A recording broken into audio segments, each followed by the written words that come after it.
Hello everyone, welcome to GL SSC Tamil. நான் தான் நேத்துல். SSC MTS 2024க்கான exam வந்து நாளைக்கு வரப்போகுது. தட் மீன்ஸ் இந்த வீடியோ ரெக்கார்ட் பண்ணிட்டு இருக்கும்போது நாளைக்கு நீங்கள் எப்போ பார்க்குறீங்களோ அது சரியா ஐ ஹோப் உங்களுக்கு புரிஞ்சிருக்கும். MTSஓட லாஸ்ட் மினிட் டிப்ஸ் என்ன? அதாவது யூஸ்வலாகவே ஒரு சில விஷயங்கள்லாம் இருக்கும் ஒரு நார்மலாக எக்ஸாம் போகிறதுக்கு முன்னாடி. என்னது காமாக போகணும், ஹால் டிக்கெட்லாம் வந்து முன்னாடி எடுத்து வச்சுருக்கணும், ஏதாவது ஐடி ப்ரூஃப் இருக்குன்னா ஐடி ப்ரூஃப் எடுத்து வச்சுக்கணும், அதுனா உங்களோட ஃபோட்டோஸ் வந்து கரெக்டாக எடுத்து வச்சுக்கணும், இதெல்லாம் வந்து ப்ராப்பராக வந்து எடுத்துகிட்டு போகணும். இதெல்லாம் வந்து ஒரு ஒரு கேட்டகரி. ஓகேவா? யூஸ்வலாக வந்து எக்ஸாம் போனாலே இதுதான் வந்து சொல்லுவாங்க. அது எல்லாமே வந்து நீங்களே பண்ணியிருப்பீங்க. இருந்தாலும் நான் அதுக்கெல்லாம் முன்னாடியே சொல்லிட்டேன். கரெக்ட். எக்ஸாமுக்கு உள்ள நமக்கு என்னென்ன மாதிரி எல்லாம் நடக்கும் அப்படின்னு சொல்றது. இந்த எம்டிஎஸ் எக்ஸாம்ன்றது என்னன்னா ஒரு என்ன சொல்றது, கேம் ஆஃப் லக்னு சொல்லுவாங்க. இது கேம் ஆஃப் லக். ஸோ இதை மட்டும் நீங்க ஞாபகம் வச்சுக்கோங்க. உங்களால வந்து அட்டன் பண்ண முடியல, அது இதெல்லாம் வந்து மைண்ட்ல எடுத்துக்க வேண்டாம். முதல்ல உங்களுக்கு வரக்கூடிய ஷிஃப்ட்ன்றது, அதாவது வரக்கூடிய செக்ஷன் அப்படின்றது மேக்ஸ் இருக்கும், தென் ரீசனிங் இருக்கும். சரியா?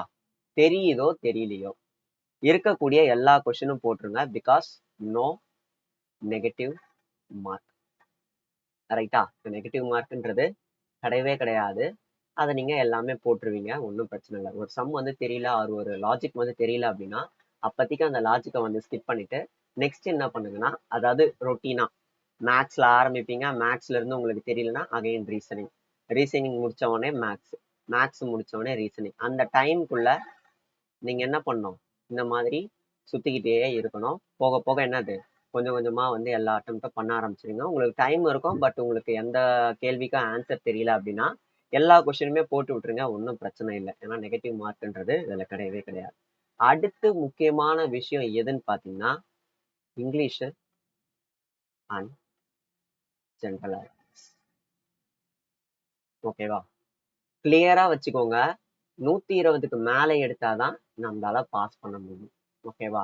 120க்கு மேலே எடுத்து அதுக்கப்புறம் நார்மலைஸ் ஒரு 15 மார்க் ஆனாதான் நமக்கு வேலையே கிடைக்கும் அப்படின்ற ஒரு சூழ்நிலையில இருக்கோம் நம்ம. ஸோ அப்போ ஒரு என்ன சொல்றது, இதுல 25 கொஸ்டினுக்கு 25 கொஸ்டினுமே அட்டன் பண்ற மாதிரி இருக்கும். இதுல ஒரு 20 கொஸ்டின். ஓகேவா? 20னா எல்லாருமே 20 அட்டன் பண்ண போறதில்ல. இதுல கொஞ்சம் குறையும், இதுல கொஞ்சம் குறையும், அப்படி இப்படி எப்படி போனாலும் 40 கொஸ்டின் கரெக்டா அட்டன் பண்ணியிருக்கணும். சரியா? எது சேஃப்னு பாத்தீங்கன்னா இங்கிலீஷ் தான். ஓகேவா? இங்கிலீஷ் தான் வந்து ரொம்ப ரொம்ப சேஃபு. இங்கிலீஷ்ல தான் நிறைய அட்டம்ப்ட்ஸ் கொடுக்க முடியும். அதை கம்பேர் பண்ணும்போது இந்த ஜென்ரல் அவேர்னஸை கம்பேர் பண்ணும்போது. சரியா? ஸோ 25க்கு 25 போட பாருங்க. 25க்கு 25 போட முடியல, நான் ஃப்ளூக்ல குத்தி விட்டலாமா அப்படின்னு பாத்தீங்கன்னா அது அந்த டைம்ல நீங்க டிசைட் பண்ண வேண்டிய ஒரு இதுல இருக்கும்.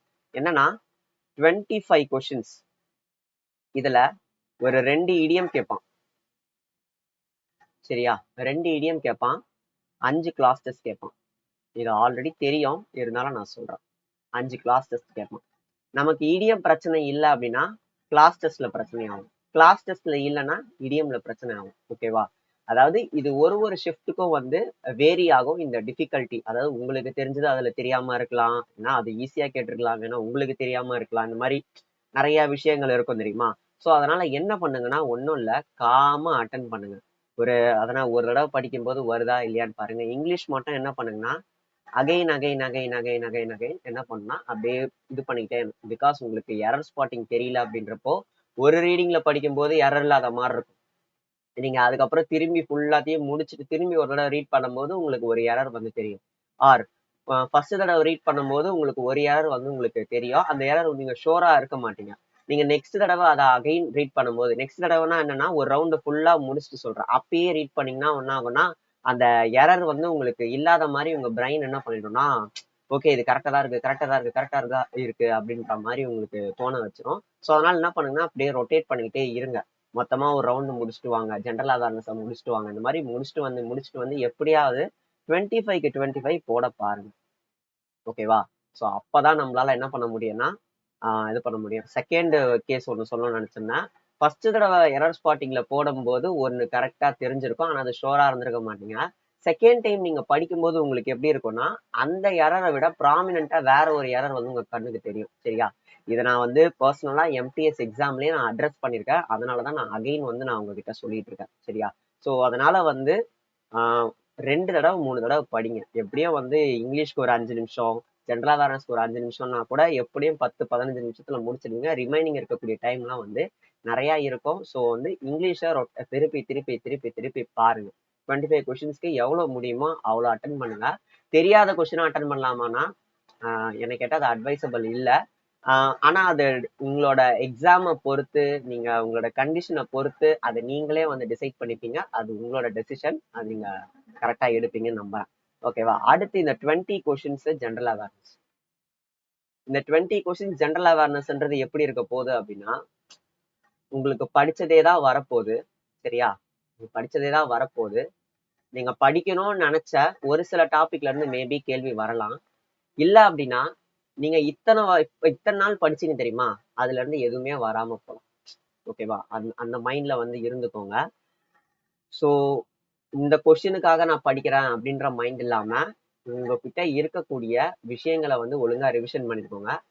நான் லாஸ்ட் மினிட் டிப்புன்னு சொல்றதுனால இதுக்கப்புறம் எதுவும் பண்ண போறது இல்லை. ஸோ ஆல்ரெடி ரிவிஷன் பண்ணியிருந்தீங்க அப்படின்னா பிரச்சனை இல்லை. ரிவிஷன் பண்ணலைனாலும் பிரச்சனை இல்லை. Don't worry. ஏன்னா நீங்க எக்ஸாம் எழுத போறீங்க. சரியா? ஆனா ரிவிஷன் பண்ணியிருந்தா அது அட்வைசபிள், நல்லது. பண்ணலன்னா பிரச்சனை இல்லை. இப்போ இதுல என்ன பண்ணும்னா மினிமம் 15 கொஸ்டின். ஓகேவா? 12ல இருந்து 15 கொஸ்டின் எப்படியாவது அட்டன் பண்ணி ஆகணும். ஓகேவா? எப்படியாதுன்னா அதுக்குன்னு யாரோ குத்தி விட்டுலாமா, தப்பா ஃப்ளூக்ல அடிச்சு விட்டுலாமான்னு கேட்டீங்கன்னா கிடையாது. யோசிங்க, ஆப்ஷன் எலிமினேட் பண்ணுங்க.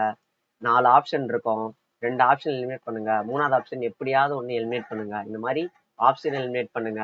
ரிலேட்டபிளா யோசிங்க. நீங்க ஏதாவது ஒரு ஷார்ட்கட் வந்து யோசிச்சு வச்சிருப்பீங்க, அந்த டைம்ல உங்களுக்கு ஞாபகம் வராது. ஸோ அதெல்லாம் வந்து ரீகால் பண்ணி எப்படியாவது 12ல இருந்து 15 கொஸ்டின் போட்டுருங்க. ஓகேவா? நல்லா படிக்கிறேன், நான் நல்லா ஜிஎஸ் தெரியும் அப்படின்னா 20 கொஸ்டின் தாராளமா அட்டன் பண்ணலாம். என்ன மேட்டர்னா எரர்ன்றது 5க்குள்ள இருக்கும்.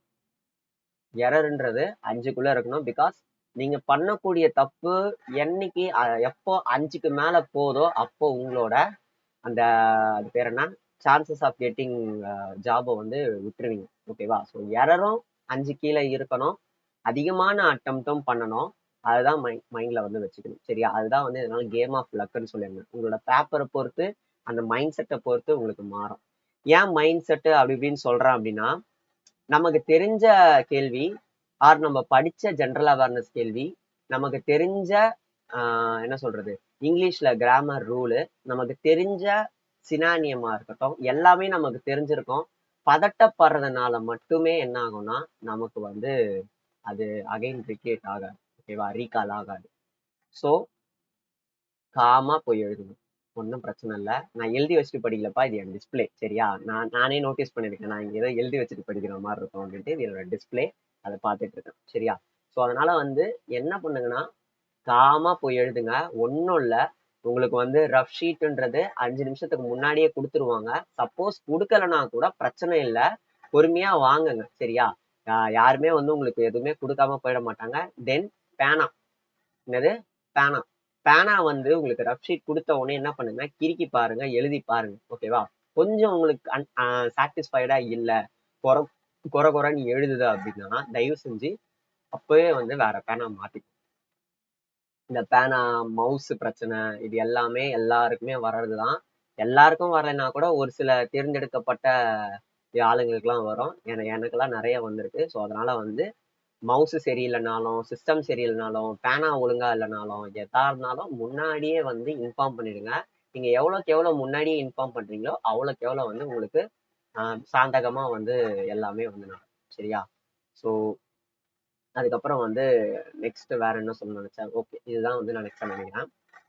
So all the best. எல்லாமே வந்து நல்லா பண்ணுங்க. சரியா பண்ணலைன்னா கூட பிரச்சனை இல்லை. அடுத்து வரக்கூடிய எக்ஸாம்ஸ்ல வந்து பார்த்துக்கலாம். ஸோ இந்த எக்ஸாம் முடிஞ்சவனே வந்து நான் வந்து முடிச்சுட்டேன் சூப்பரு அப்படி இப்படின்னு போயிடாதீங்க. ஒரு நாளோ 2 நாளோ ஒரு வாரமோ பிரேக்குன்றதை எடுத்துட்டு உங்களுக்கு எவ்வளோ பிரேக் தேவையோ அதை முன்னாடியே டிசைட் பண்ணிட்டு அந்த பிரேக்கு முடிச்சுட்டு நெக்ஸ்ட் எக்ஸாம் என்ன இருக்கோ அதை நீங்க படிக்க ஆரம்பிங்க. சரியா? ஸோ ஒரு எக்ஸாம் முடிச்சதுக்கு அப்புறம்ன்றது நம்ம வந்து தப்பா பண்ணியிருப்போம், சரியா பண்ணியிருப்போம், எல்லாத்தையும் தாண்டி ஒரு பிரேக்குன்றதை எடுப்போம்.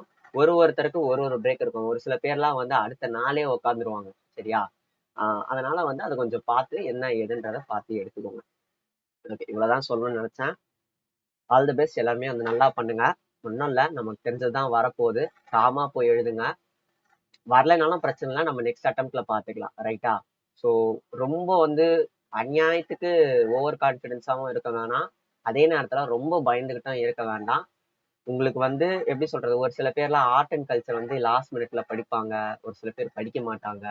அதெல்லாம் அவங்கவுங்களுக்கு என்ன என்ன ஏது எதுன்றது தெரியும். நீங்க ஒரு ஸ்ட்ராட்டஜி போட்டு வச்சிருப்பீங்க. இதெல்லாம் டிப்ஸ். சரியா? இதெல்லாம் வந்து நீங்க ஃபாலோ பண்ணலைன்னா கூட பிரச்சனை இல்லை. உங்களுக்கு நீங்க ஒரு எப்படி சொல்றது, ஒரு ஐடியா வச்சு ஸ்ட்ராட்டஜி வச்சு நீங்க இத்தனை நாள் மார்க் டெஸ்ட் போட்டிருப்பீங்க. தயவு செஞ்சு அந்த மார்க் டெஸ்டையே வந்து பின்பற்றுங்க. பிகாஸ் லாஸ்ட் மினிட்ல வந்து அந்த அப்ரோச்சை மாத்தி இதெல்லாம் மாத்தி பண்ணும்போது நிறைய பேருக்கு மார்க் வராம போயிருக்கு. வடக்கன்ஸோட டெக்னிக் என்ன அப்படின்னா, எவ்வளோக்கு எவ்வளோ அட்டன் பண்ண முடியுமோ அவ்வளோக்கு எவ்வளோ அட்டன் பண்றது. ஓகேவா? போன தடவை நானும் அந்த மாதிரி தான் பண்ணேன். 49 அட்டன் பண்ணேன்.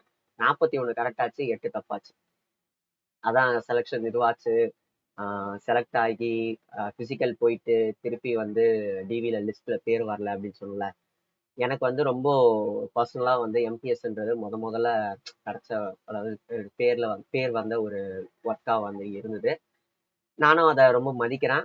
நீங்களும் வந்து மதிச்சு எதையுமே வந்து கேவலமா நினைக்காம, லோ ஹை இந்த மாதிரிலாம் எதுவுமே நினைக்காம அந்த எக்ஸாமுக்கான மரியாதையை நீங்க கொடுத்து அதை நீங்க எழுதுங்க. கண்டிப்பா வந்து உங்களுக்கான ஒரு நல்ல விஷயம்ன்றது கிடைக்கும். சரியா?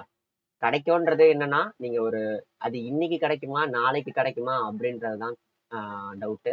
ஆனா கண்டிப்பா கிடைக்கும். அது கிடைக்கிற வரைக்கும் வந்து நீங்க என்ன பண்ணணும்னா உங்களோட முயற்சியை வந்து கைவிடாம இருக்கணும். சரியா? ஸோ நிறைய பேசிட்டேன்னு நினைக்கிறேன். சரி, தேங்க்யூங்க. All the best. சப்ஸ்கிரைப்லாம் பார்த்துக்கலாம். முதல்ல போய் எக்ஸாம் எழுதுங்க. தேங்க்யூ.